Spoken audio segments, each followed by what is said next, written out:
Backyard Press and HarlequinAudio present No Place Like Home by Linh S. Nguyen, performed by Vyvy Nguyen.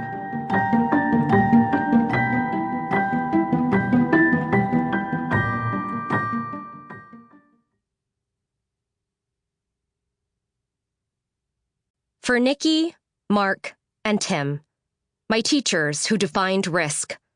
For my family, who defined home.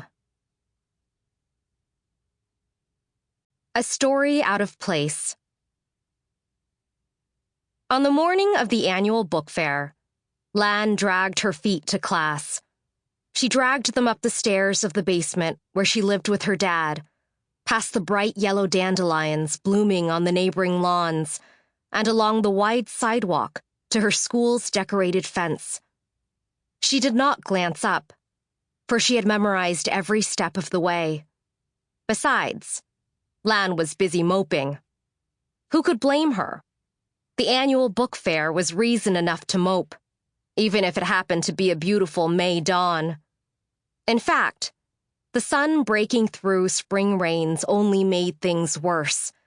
It reminded Lan that summer danced around the corner, which would have been good fun if she'd had any plans in store. Instead, a decidedly non-vacation awaited. No cottage, no trip abroad, not even a glimpse of her faraway family back in Vietnam. "Do you listen to anything I say?" Lan jumped at the voice and banged her elbow on the half-open double doors of Cordella Elementary.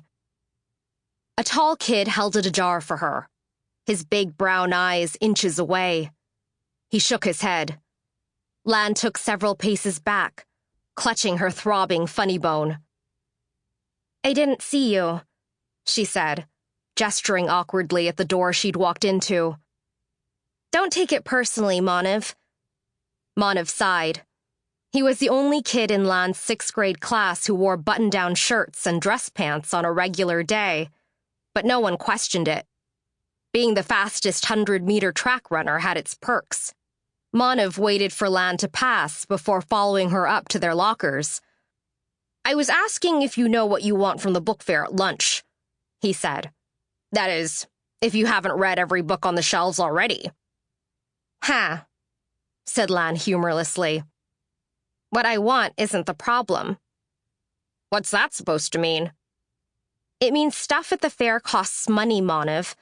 Not that I'd expect you to know," said Lan with a sniff, glancing over his polished shoes and ironed jacket. She was pretty sure her own shirt had cost $4 from Chinatown. Its touristy maple leaf print was starting to peel. Manav looked offended. "Just because my parents work hard," he began. "Oh, please, save it." She slammed her locker shut with a bang, banishing the reflected version of herself scowling in the dollar store mirror. Her long black hair, unkempt, shielded her round face and wide eyes. Lan grabbed her bag and turned away from Manav's miffed expression, but not before she caught two girls in their class whispering, tossing their blonde curls as they turned from her. "Why do you always look like you're half zombie?" whispered her seatmate Sagan, as Lan slid behind her own desk. Her gaze lingered on the retreating backs of the whispering girls. "You sure you're alive in there?" "Last I checked," said Lan, glumly. "At least a zombie apocalypse would make for something new around here." Instead, she had to sit in class and listen to their teacher, Ms. McCrimmon, talk up the book fair, as if Lan didn't want to go with all her heart. All those new releases. But she would have to wait to get them at the library, or stumble across one on a neighbor's lawn, or borrow from some kid who was already through with their copy, as if she weren't enough of a loser in every part of her social life at the school. "I'd have thought you'd be excited about today," Sagan continued. "Don't you like to read? I mean, you must, right? It's all you ever do." "I can't get anything at the fair anyway," said Lan. Sample complete. Ready to continue?